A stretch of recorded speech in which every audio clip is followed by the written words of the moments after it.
Pai Celestial, muito obrigado, meu Deus. Estamos aqui na Tua presença mais uma vez para agradecer ao Senhor mais um dia de vida que o Senhor tem nos concedido, pela saúde que Tu tem dado a cada um dos Seus filhos, meu Deus.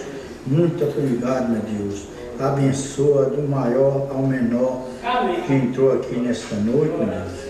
Abençoa o irmão Hélio que fez o perito de canto, Senhor. Abençoa o irmão Sérgio que vai trazer a mensagem, Senhor, para o nosso coração nessa noite, Senhor. E abençoa os irmãos que contribuiu com a oferta, que o Senhor nunca deixa faltar nada no lado deles, meu Deus. Guarda eles, livre eles de tudo mal. Abençoa todos os mensageiros dessa mensagem maravilhosa, Senhor. Ali o pastor, meu Deus, que estão levando essa mensagem para toda a região, meu Deus, que eu seja uma bênção na Tua mão, cada dia, cada instante, no precioso nome do Senhor Jesus, eu te agradeço. Amém.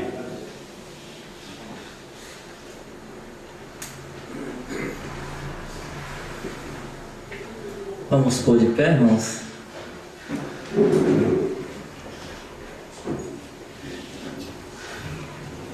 Vamos ler a palavra de Deus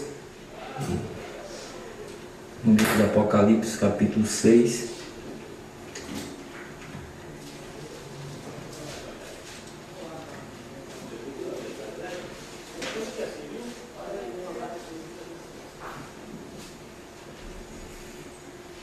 Versículo 3 e 4. E depois Apocalipse 10, versículo 7.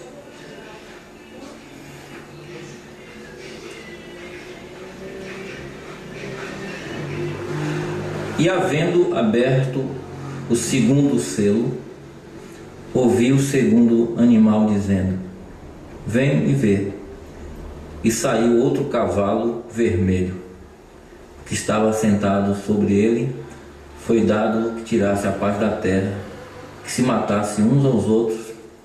Foi-lhe dada uma grande espada. 10:7. Mas nos dias da voz do sétimo anjo, quando tocar a sua trombeta, se cumprirá o segredo de Deus, como anunciou aos profetas seus servos. Amém. Bendito Deus e Pai, damos graças ao Senhor por mais uma oportunidade dada a nós de cantar esses cânticos tão abençoados, de reunir com essa família que o Senhor nos deu, família que traz o nome do Senhor. Pai amado, muito obrigado, Senhor, que muitas vezes a gente tem carência de que alguém ore por nós, e ali tem um irmão, uma irmã que ora. Quem dera tivesse em nossas famílias ao menos um que lembrasse e orasse por nós. Muitas vezes lembram para cobranças, mas nunca para oração. Mas o Senhor tem então dado a nós essa família, e que tem poder em seus lábios, poder dado por Ti em oração. Por isso nós descansamos na Sua presença aqui, Senhor, crendo que o Senhor que abriu os selos através do Membrana, também toma cada um de nós no mesmo espírito de humildade, para entender as profundezas de Sua palavra. E nós cremos nisso, Senhor, e nós dizemos a Ti que nós necessitamos de Ti. Nós sabemos que o Senhor é a palavra.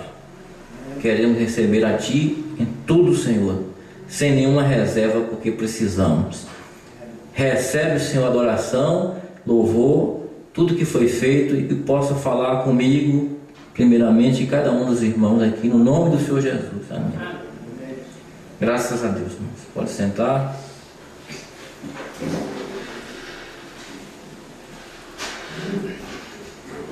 Esse já é o segundo culto do segundo selo, né? Segundo selo.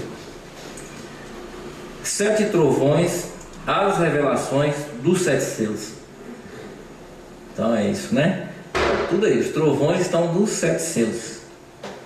E nós estamos ouvindo, porque cada trovão é a voz de Deus, né? Cada mensageiro de cada era foi um trovão. Sabia porque era uma voz de Deus, né? O sétimo foi o sétimo trovão de Deus. E os mistérios que foram manifestados nas eras são revelados no tempo final para nós, né? De coisas que passaram por alto e não viram. Mas o olho da águia vê de longe, né? O olho da águia enxerga bem distante. O olho da águia para frente enxerga o que vai acontecer na eternidade. E ele volta para trás e vê o que houve antes da fundação do mundo na revelação. Esse é o profeta, a mensagem. E nós estamos olhando não pelos nossos olhos, pelo sétimo olho de Deus, que é o olho final, né?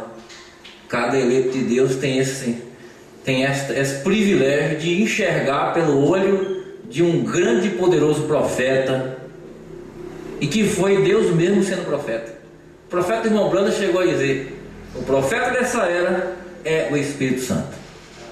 Mensagem de adoção, vocês vão encontrar falando. O profeta dessa era é o Espírito Santo.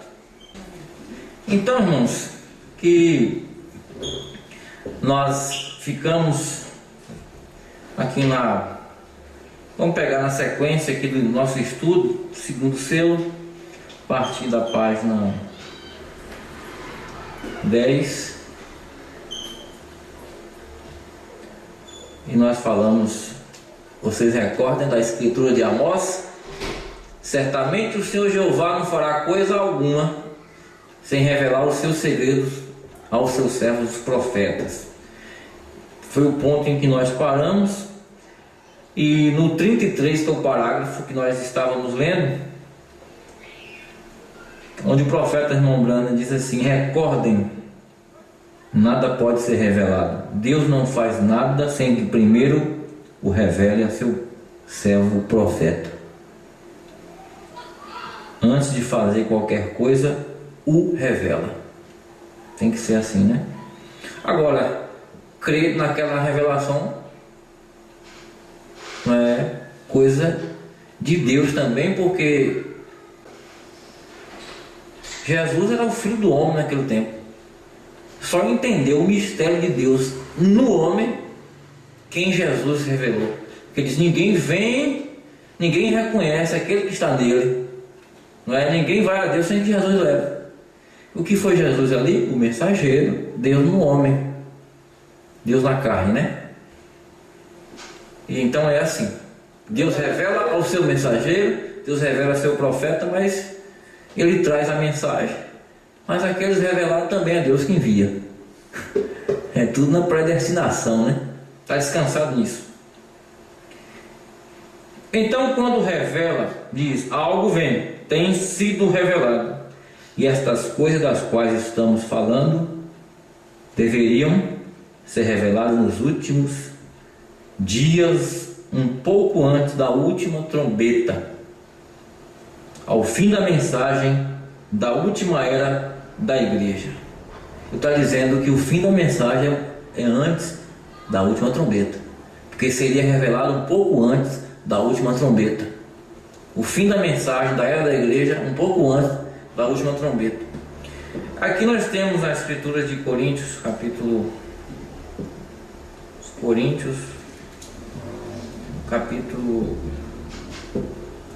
15, 1 Coríntios 15. Eu vou ler aqui, que aqui o apóstolo Paulo está falando do ser humano como homem físico e animal, e do ser humano como homem espiritual e eterno. Amém? Assim como Jesus revelou Deus eterno, ele também era a imagem do animal físico, e nós também somos. Aí Paulo diz aqui, 46: mas não é primeiro o espiritual, senão o animal, depois o espiritual. Primeiro o homem da terra é terreno, o segundo homem, o Senhor, é do céu. Amém? Qual o terreno? Tais são também os terrenos. Qual os celestiais? tais também os celestiais. Se há um Deus celestial, há um povo celestial. Não é verdade? Então é assim, né? E assim como trouxemos a imagem do terreno, do que pecou, do que caiu no jardim do Éden, nós trouxemos essa imagem que veio desde lá, que é a imagem animal. Assim como trouxemos a imagem do terreno, assim traremos também a imagem do celestial. Paulo está falando, nós já temos a do terreno, não tem jeito, está aqui em nós. Mas traremos também o caráter dele, a imagem do celestial. Amém, irmãos? Agora digo isso, irmãos, que a carne e o sangue não podem herdar o reino de Deus, nem a corrupção herda a incorrupção. O que é a corrupção? O corpo do pecado. Esse corpo do pecado, que é corrompido, não pode herdar a incorrupção, que é o corpo glorificado. Ele mesmo não pode, tem que ter algo para transformá-lo, porque o caminho desse é a morte, não é verdade? Então o corruptível, a corrupção não herda a incorrupção. Eis que vos digo um mistério: na verdade nem todos dormiremos. Que vai ter um pequenininho, pouco de gente que não vai passar pela morte, né? Já é no final, nessa noite do último dia, vai ter um pouquinho de gente que não passa pela morte aí. O irmão Brana passou. O irmão Brana é o tipo de Moisés que passou pela morte.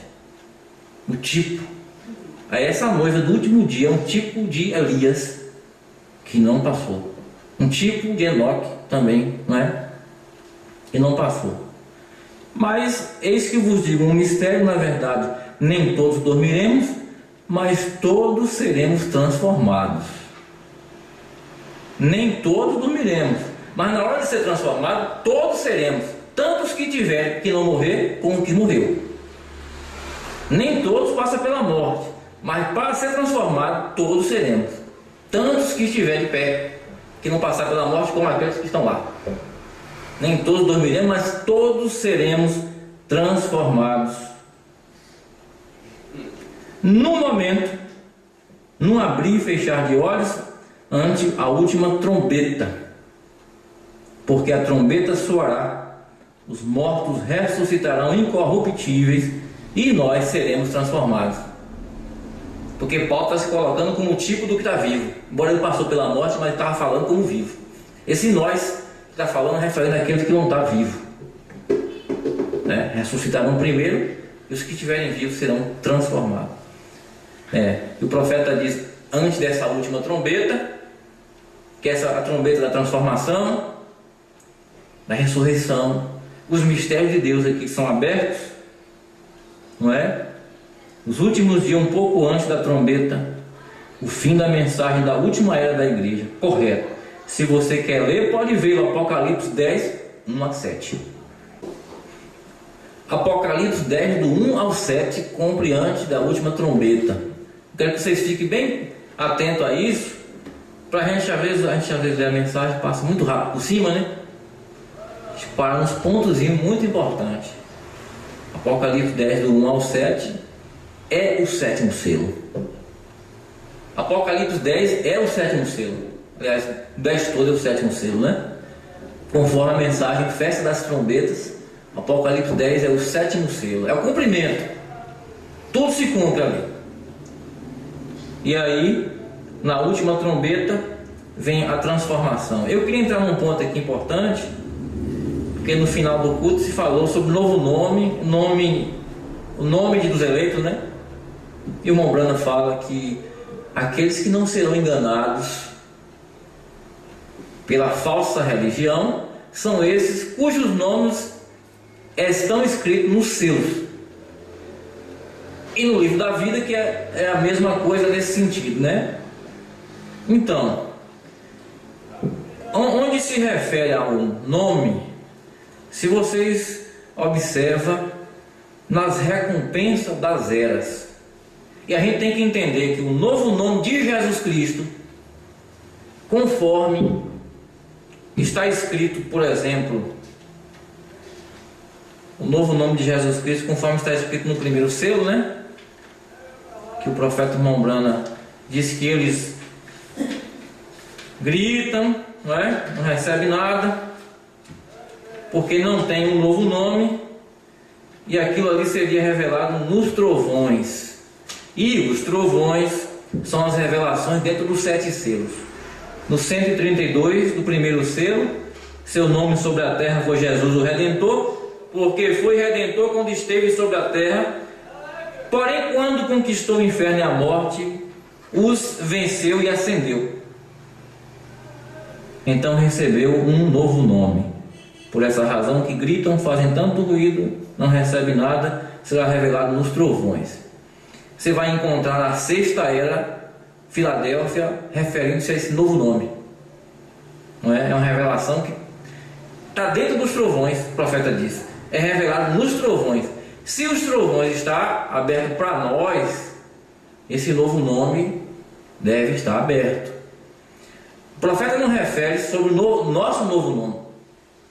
Ele não diz isso. Que o nosso novo nome é dito para nós agora. Ele não diz assim. Ele diz que nos trovões quer mostrar dentro dos 7 selos o novo nome de Jesus Cristo. Mas quando a gente vê a respeito do nome, referindo ao indivíduo, está sempre na recompensa. Vamos ver aqui na Bíblia mesmo. As recompensas que tem para cada era, vocês vão entender que é sempre a mesma coisa. A recompensa é sempre eternidade. Mas olha só, quando a gente vai aqui em Apocalipse capítulo comecinho aqui, né? Apocalipse capítulo 2 fala da primeira era de Éfeso. E aí vem as recompensas. Você sabe que pregamos sobre as eras, você tem as recompensas de cada era. Quando você vê a era de Éfeso, está escrito assim, ó: ser fiel até a morte. Estou trocando aqui, peraí. Estou indo para Esmirna, né? Mas Éfeso é antes aqui. Éfeso é no versículo 7, né? Quem tem ouvidos, ouça o que o Espírito diz às igrejas. Ao que vencer, dar-lhe-ei a comer da árvore da vida, que está no meio do paraíso de Deus. O profeta irmão Branham disse que a árvore da vida que estava no paraíso, que era Cristo tipificado ali, essa árvore da vida que foi tirada e os querubins guardaram, era a eternidade, que desceu no Pentecostes na forma do Espírito Santo. Quando você recebe o Espírito Santo, você recebe essa árvore. Só que a recompensa está dizendo de vida eterna. Observa que está na frente. Deus não está prometendo uma recompensa a eles ali, no momento. A gente recebe eternidade e salvação agora, mas a recompensa Deus sempre está mostrando adiante. Observa isso. Ele coloca aqui, porque está sempre na recompensa. Ao que vencer. Vencer o que? A era. Vencer o espírito de Éfeso, não é? Almejado, relaxado, o espírito em que o anticristo começou a entrar. Se vocês vencerem, dar-lhe de comer da árvore da vida, eternidade, né? A qual está no meio do paraíso de Deus. A era de Esmirna, vamos ver aqui, que é versículo 10, já no finalzinho, né? Ser fiel até a morte e dar-lhe-ei a coroa da vida. Já foi era de Esmirna. Quer dizer, vocês fiquem crendo até vocês morrer por essa fé, que eles iam morrer mesmo. Deus não estava falando que ele vai da morte, não. Ser fiel até a morte. Vocês vão morrer mesmo. É a unção do boi da morte. Vocês vão morrer, mas é Deus e eles morrendo com ele, junto com eles. Estava lá. A semente da igreja primitiva. Ser fiel até a morte, ó a recompensa, dar-te a coroa da vida, eternidade. Vamos andando para frente mais, né? Aí quando vem aqui era de Pérgamo, e Pérgamo quer dizer casamento, a igreja virou católica romana, nessa terceira era, mas vem a recompensa que está aqui no verso 17. Ao que vencer, darei eu a comer do maná escondido, e dar-lhe uma pedra branca, e na pedra um novo nome escrito, o qual ninguém conhece senão aquele que recebe. Olha, está na recompensa. Ao que vencer. dar-lhe uma pedra branca e um nome escrito, que só aquele que recebe sabe. Está vendo aí? Aparecendo o nome aí. Mas não está falando de uma revelação temporal, está falando de uma recompensa. Está dentro da recompensa. Agora, novo nome de Jesus Cristo está dentro da zela para ser revelado nos 7 selos, que são os trovões. Estão entendendo? Mas há algo adiante. E aí, irmãos, a gente vai seguindo as recompensas, vocês vão vendo, sempre está assim. Tiatira, no versículo 26. Ao que vencer e guardar até o fim as minhas obras, eu lhe darei poder sobre as nações. Com vara de ferro as regerá, e serão quebradas como vaso de oleiro, como também recebi de meu Pai, e dar-lhe-ei a estrela da manhã. Olha a promessa da recompensa para os eleitos dessa era de Tiatira, de governar no milênio. Vê que a promessa não é no dia é sofrimento, no dia é você enfrentar Satanás, no dia é você vencer pela palavra, essa é que é a vitória. Mas a recompensa, veja só, ao que vencer e guardar até o fim as minhas obras, eu darei poder sobre as nações. Que poder teve aqueles crentes sobre nações quando estiveram na terra? Eles foram perseguidos, não tinham poder de nada. Sobre nações não, lá eles não tiveram, mas há uma promessa futura, porque no milênio Cristo e sua esposa reinará sobre as nações. Amém, irmãos? É futura a recompensa. E aí vem, na era de Sardes,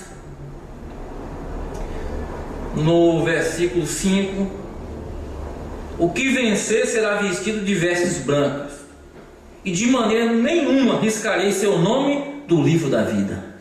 Então o profeta diz, ó, a noiva não tem seu nome riscado.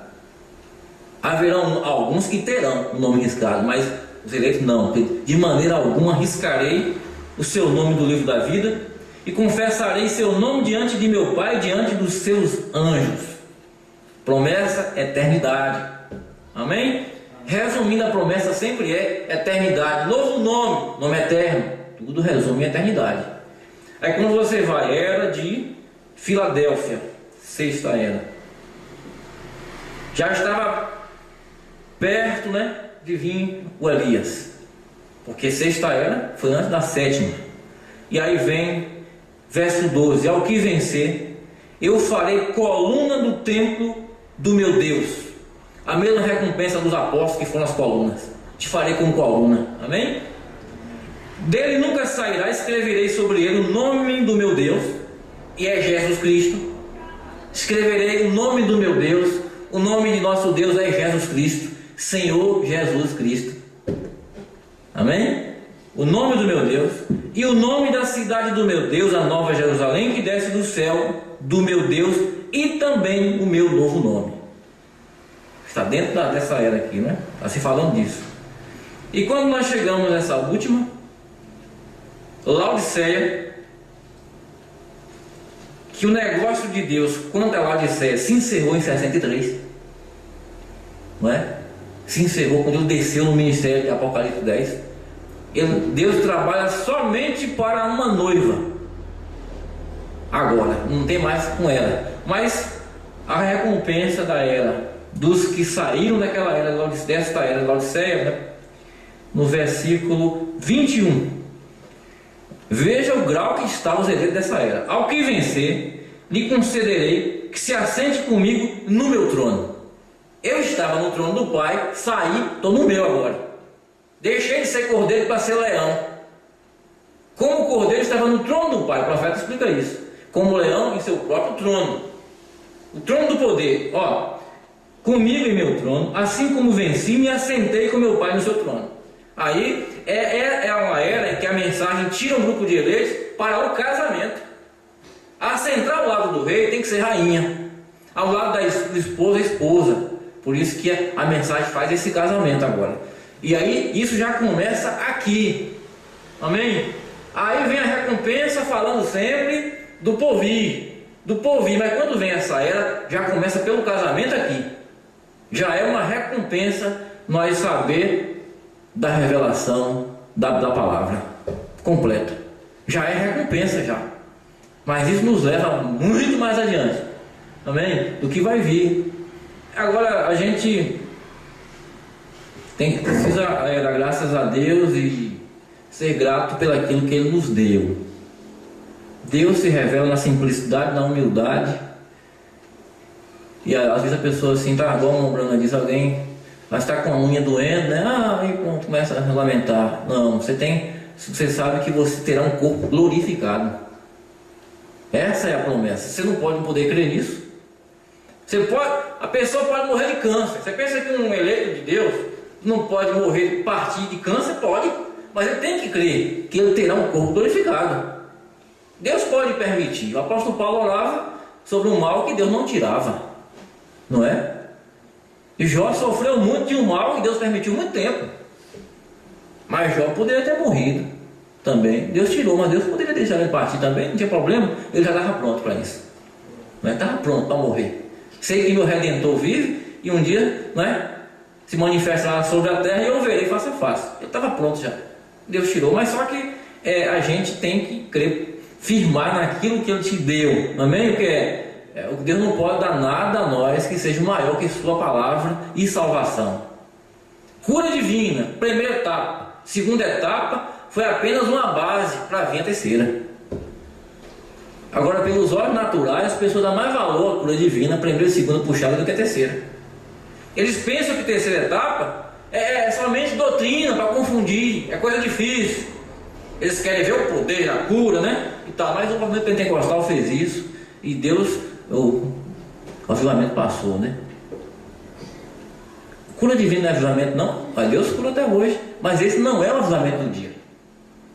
Se Deus curar, se nós fizéssemos campanha aqui, pessoas se ressuscitar, mortos e tal, estaria muito bonito, tudo bem, muito bom, é Deus mesmo. Só que não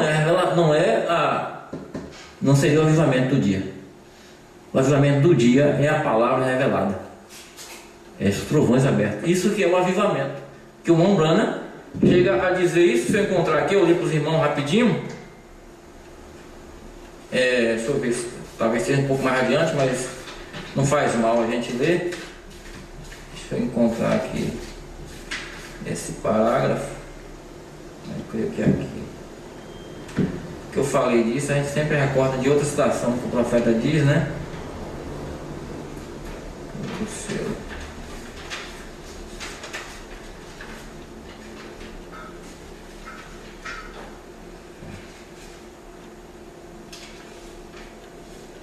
É onde o Bruno fala dos avivamentos. Deixa eu encontrar aqui.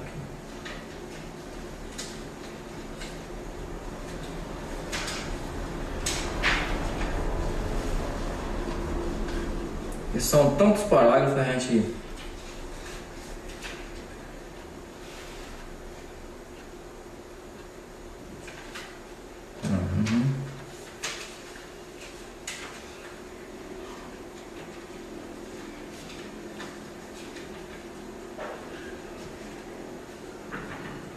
Terceiro selo.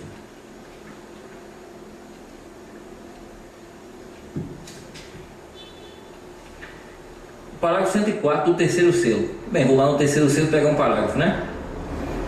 Então, essa é a mesma razão porque os avivamentos que devemos ter hoje, não é? Agora temos tido avivamentos denominacionais. Porém, não temos tido uma verdadeira sacudida, não, Senhor. Vai lembrando com ressurreição, cura divina, e não teve esse avivamento, essa sacudida. E os crentes da mensagem, muitos hoje estão correndo atrás do avivamento pentecostal de novo. E o profeta disse que não estava mais aquilo. Não pense que temos avivamento, porque não o temos. Tem milhões e milhões de membros de igreja, porém não há nada de avivamento.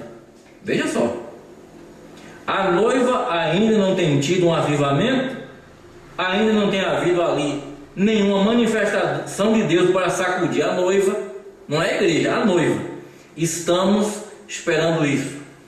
Se necessitarão desses 7 trovões misteriosos para despertá-la, Ele os mandará, tem prometido. Olha, ele está falando que é a revelação dos selos, que são os trovões, que desperta a noiva. Agora eu pergunto, esse avivamento dos trovões, você pula? Você salta? Você sai gritando? Você pode até fazer pela revelação de Deus, mas isso não, nos constrange a alma. Não é uma coisa que fica por cima do espírito humano. Ou a pessoa tem um nome nos céus ou não tem. Ou ele crê ou não crê. Porque é o avivamento. Mensagem terceiro selo, parágrafo 104. Muito bem, né, irmãos? Vamos dar continuidade aqui, né?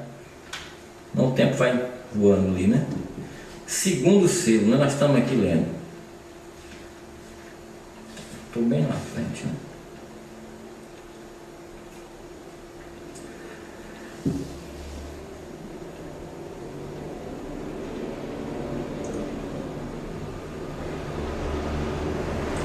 Diz o profeta aqui: quão agradecidos devemos estar ao pensar, pois notem as coisas que têm, né, que têm sucedido.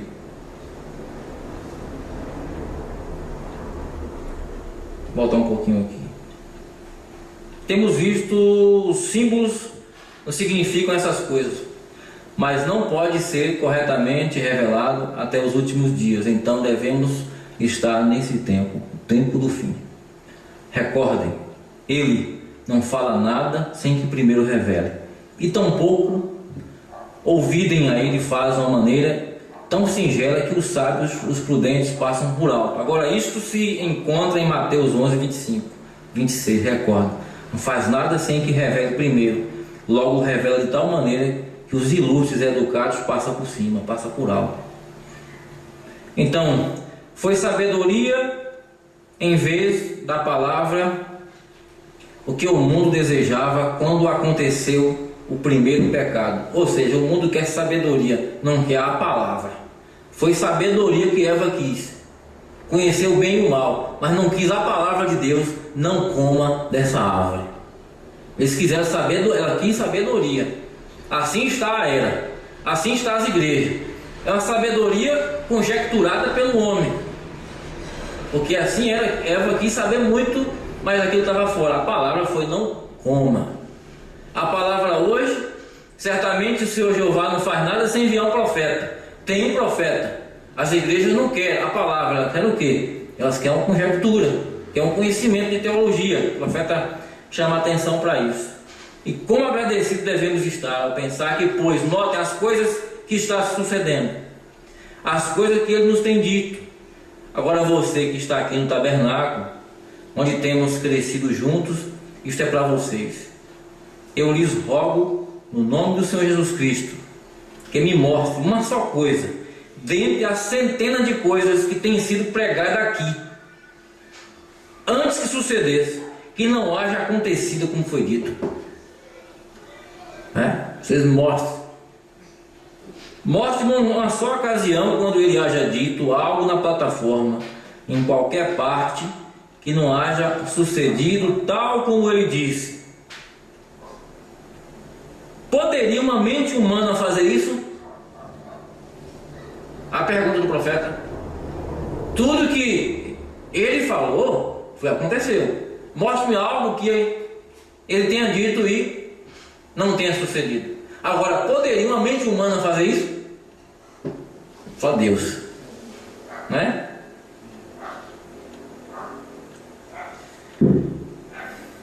Então, quando ele apareceu ali sobre o rio, na forma de uma luz, faz 30 anos, neste junho que vem, vocês que são anciãos recordam que falei deste menino, desde menino, desta voz, desta luz. E muitos pensavam que eu estava um pouco mal do cérebro, pois seguramente eu haveria pensado o mesmo se alguém houvesse dito essas coisas, né? Mas agora já não há necessidade de duvidá-lo, e a igreja não tem duvidado desde 1933, porque a voz que falava com o profeta para muitos era loucura, mas em 33 a voz falou na margem do rio. Sucedeu aquele dia que estava batizando a centenas de pessoas, e recordo quando o filho do senhor Marra me perguntou: Billy, vais ao rio mergulhar essa gente? A pergunta do homem, né? Pois era este Jaime Marra. Creio que já morreu. Me parece que uma mulher o assassinou. Me fez essa pergunta e eu respondi: não, senhor. Eu não os vou mergulhar, não vou dar banho em ninguém. Não é? O profeta disse, né? Não, senhor. Os vou batizar no nome de nosso Senhor Jesus Cristo. E uma mulher no grupo disse à sua companheira: a mim não me importa se me mergulhem. Uma mulher quer ser batizada. O homem estava perguntando se o irmão Branco dá um banho no povo. E a mulher: não me importa não, pode me dar um banho. Às vezes a pessoa está diante da verdade de Deus, brincando. É como aqueles soldados que estavam diante da cruz de Cristo, brincando de idade, nos mantos ali. Se eles soubessem que diante deles estava a vida eterna, crucificada pelo amor, né, de Deus de salvação, eles não teriam brincado nos pés da cruz. Mas, gente, irmão, nessa terceira puxada, na terceira etapa, a gente não pode brincar aos pés da cruz, não. A gente não pode brincar. Por quê? Quando nós estávamos só nas etapas passadas, a nossa preocupação é de dar um testemunho de cristão diante dos homens, para que as pessoas vissem em nós uma luz. Só que agora é um pouco mais profundo. Você dá seu testemunho diante de Deus. De Deus. Então, a sua ação na rua deve ser a mesma dentro da sua casa. Não é assim? Não pense, eu digo isso até mesmo para correção, talvez, de mim, dos mais próximos de mim. Até a nossa roupa que a gente veste dentro de casa não pode ser diferente da rua. Porque nosso testemunho é diante de Deus, não é diante só das pessoas. Porque na terceira etapa, você está diante de Deus. Deus está vendo você. Sempre Ele viu, mas agora está mais profundamente. O julgamento vai ser diferente, hein? O julgamento para aquele que recebeu a luz, a maior luz que os profetas quiseram ver e não viu. Como é que pode agora? Diante de Deus. É diante de Deus. E ela estava ali, mas não sabia. Estava brincando, né? Não me importa se me mergulharem. Está bem, lhe respondi. Volte, arrepende-te, porque você não é digna de ser batizada em nome de Jesus Cristo. Porque o mandamento é esse: arrepender de cada um de vós, seja batizado em nome de Jesus Cristo. Não tinha nem arrependimento. Volte. Você não é digno de ser batizado em nome do Senhor. Está vendo aí? Porque ali a autoridade de um profeta para falar assim, né? E ele falou, não foi porque ele sabia que ela não era mesmo. Tinha que ter uma mudança. Isso não é algo com o qual podemos brincar, não é? É o Evangelho de Jesus Cristo revelado por uma comissão na palavra. Você fala: mas esse assunto aí o profeta pregou em primeira e segunda etapa. Não, está pregando dentro do selo. Os 7 trovões são uma revelação dentro do selo. Está falando disso. Olha que Deus é sim, Deus revela-se na simplicidade. As coisas simples aqui também, né? Você diz: pura tonteria. Isso se pode aplicar a outro tempo, mas recorde, é prometido na palavra, que isso sucederia exatamente como seria, o qual o vemos. Naquele dia, quando estávamos no rio batizando, o anjo do Senhor apareceu com uma estrela de longe. Logo ao aproximar-se, viu a luz como uma esmeralda. Desceu ali mesmo ao rio onde estava batizando. Os homens de negócio da cidade perguntaram: o que significa isso? Então lhes respondi: isso não foi para mim, isso foi para vocês. Aquela coluna de fogo no rio foi para o senhor, irmão Branco, para o senhor ser o homem mais poderoso, famoso, virar um grande missionário. Isso não foi para mim, para vocês, não é? Foi para vocês. Que Deus fez isso para provar que estou dizendo a verdade. Deus fez isso para vocês verem, é a verdade. Ele diz assim: pois apenas tinha como que 21 anos, um pregador de 21 anos, um profeta de Deus. Deus veio com poder, manifestando para crer. Os sinais seguiram, né? Os sinais estavam seguindo esse ministério. Mais um pouquinho aqui adiante.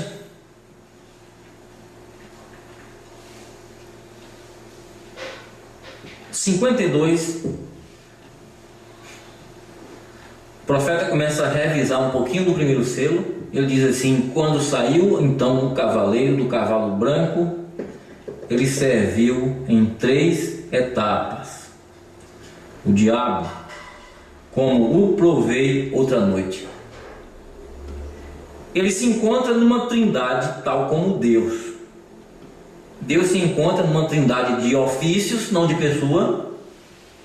Satanás também se encontra numa trindade de ofícios, não de pessoa. Deus não é 3, Deus é 1, e Satanás não é 3, Satanás é 1.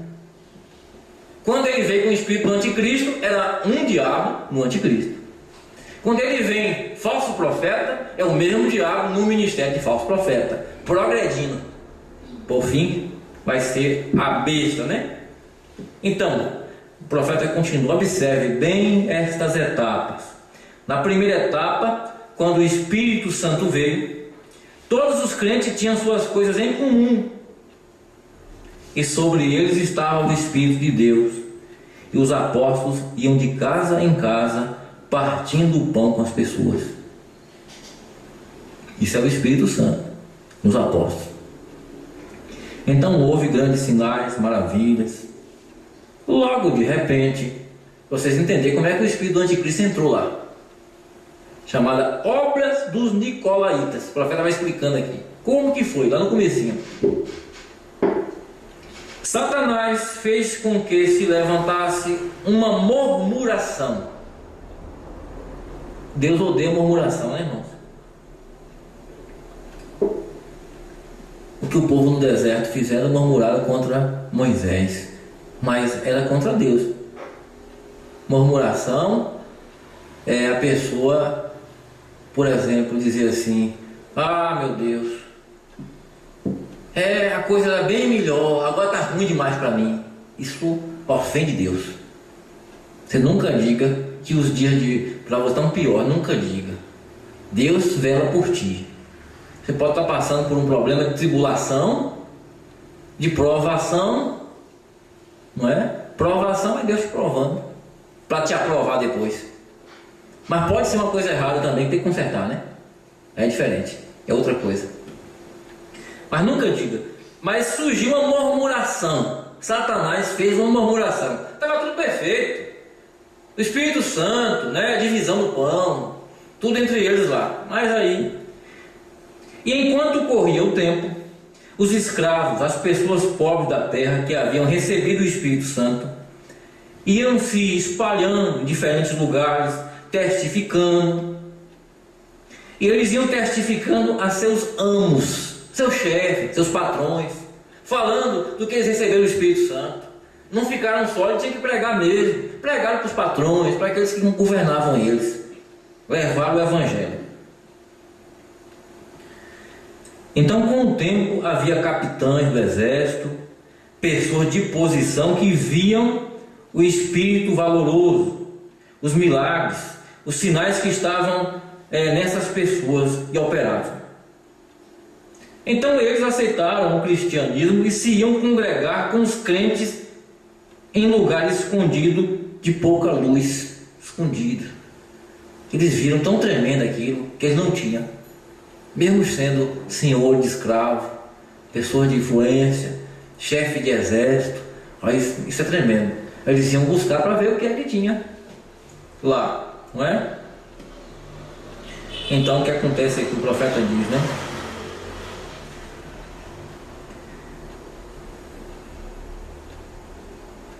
Então ali eles batendo palma, regozijando-se e falavam em línguas e recebendo mensagem de Deus, pois tal pessoa não podia apresentar isso a seus companheiros, porque eles não o creriam desta maneira. Que pessoas? Essas pessoas posição social, essas pessoas de bens, queria passar para os outros também, da mesma condição dele, mas já não vinha com a mesma singeleza dos apóstolos, daqueles homens simples. Tentaram florear o evangelho, porque achavam que os homens da posição dele lá não iam aceitar do jeito que eles viram. Aí começou o homem maquiando o evangelho, começou Satanás operando. Estão percebendo? Mudando a coisa do jeito que Deus deixou. Eles não creriam. Quando começaram a congregar-se, eles diziam: nós formaremos algo um pouquinho diferente. Jesus lhes disse imediatamente depois da primeira era da igreja, ali no 2º capítulo de Apocalipse: tenho algo contra ti por causa dos atos dos nicolaítas. 2 palavras em uma. Nico significa conquistar os leigos, o povo. Em outras palavras, em vez de que todos sejam iguais, eles queriam fazer um mais santo do que os outros, um mais santo do que os demais, e queriam formar-se segundo o paganismo de onde havia saído, e por fim fizeram. Nós somos mais santos, nós somos o chefe, tem que ser chefe porque é mais santo que os outros, tem que governar, tem que dar ordem, tem que mandar. E aí o homem governou mesmo, o homem mandou. Só que o Espírito Santo que governava foi embora. Começou a sair, né? Porque, irmão, o verdadeiro líder é humilde. Pode observar, o verdadeiro líder que Deus usa é humilde, ele não é exaltado. Se tiver exaltação, algo está errado. Porque Cristo, ele é humilde. Cristo foi um líder por excelência. Abaixou, lavou o pé dos seus apóstolos. Eles não queriam mais. Ele era um líder. Dava o exemplo, né? Ele era humildade pura, né? O Senhor Jesus Cristo. Então assim é, todo o tempo.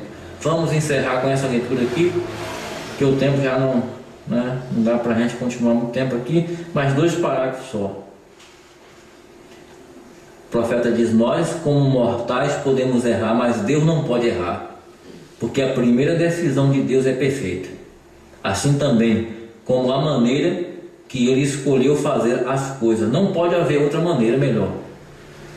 Ele não pode melhorar seu plano, porque é perfeito desde o princípio. E se não fosse perfeito desde o princípio, então isso provaria que ele não é infinito, mas ele é infinito. Então ele é onisciente. E se ele é onisciente, ele é onipotente. Tudo isso está nele, né? Amém. Tem que ser assim para ser Deus. Você não pode dizer que Deus aprende algo mais. Não pode. Deus não está aprendendo algo mais. É perfeito para começar. Ele não está aprendendo, mas ele é a própria fonte de toda a sabedoria. A nossa sabedoria aqui provém de Satanás. Tem gente que não tem coragem disso aqui não. Fala, meu Deus do céu, mas nós somos seres humanos. Nós temos também um conhecimento animal que Deus deu para nós, para a gente sobreviver. Tem a palavra de Deus, mas tem um conhecimento nosso também. O profeta disse: nossa sabedoria aqui provém de Satanás. É por isso que essa carne aqui não pode herdar o reino do céu. Tem que ter uma queima, uma transformação. O profeta diz: toda a ciência, todo o conhecimento do mundo, toda a prosperidade do mundo foi inspirada em Satanás. E agora? O que a gente vai fazer? A árvore da ciência do bem e do mal. A ciência criou o microfone e ele existe, mas ele pode estar sendo usado num show. Quantos microfones para louvar Satanás? Nós louvamos a Deus aqui, não é? Com a palavra, com os hinos, a ciência do bem e do mal. Mas o Filho de Deus tem unção de Deus para usar o bem. Mas nós sabemos que é uma geração que vai passar, né? É uma criação que passará, porque será destruída, e Deus tem a sua, né? Perfeita. Mas a nossa sabedoria provém de Satanás. Herdamos do Éden, onde foi trocada a fé pela sabedoria. trocada a revelação, a palavra, pelo conhecimento. Ali entrou o conhecimento. Eva o fez, começa tudo ali. Agora, em primeiro lugar, então, o que estamos falando aqui, foi chamado o anticristo, a segunda etapa, falso profeta, porque esse espírito entre as pessoas chegou a encarnar-se.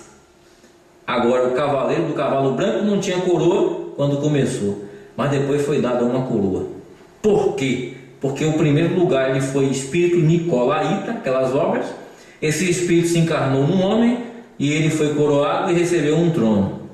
À medida em que se abriram os selos, então veremos que ele estava nesse posto por muito tempo, e encontramos que depois de algum tempo Satanás é lançado do céu, segundo as escrituras, desce, sintroniza, pense, sintroniza naquele homem e chega a ser a besta, e ele tinha poder supremo para obrar milagres. Olha só, a besta, Satanás no homem, recebendo poder supremo para fazer milagres e demais coisas, e todas as matanças e pelejas são tão sangrentas que Roma produziu no passado. Aqueles impérios, todo o poder e força que virá nesse dia final, né? E aí, aquele cavaleiro que recebeu um arco, o profeta diz mais adiante para nós: observa que no cavalo branco ele recebeu um arco, mas não tinha flecha não. Era tão parecido, tão humilde, disfarçando-se, ele não tinha nem flecha, só tinha o arco. Mas quando vem no cavalo vermelho, vem com espada para matar. O segundo selo. Aí vocês vão ver mais adiante o que sucedeu, né? Vamos orar, irmãos. Graças a Deus. Bendito Pai Celestial, muito obrigado, Senhor, por mais uma oportunidade de concluir mais uma parte desse estudo. Que Teu Espírito Santo possa falar, alimentar cada alma, Senhor. Se existe aflição, o Senhor é a cura. Se existe, Senhor, problemas, o Senhor é a solução. E em Ti confiamos, rendemos nossas vidas a Ti completamente, Pai, e guia-nos até nossos lares, debaixo da potente mão do Senhor, crendo no santo nome do Senhor Jesus Cristo.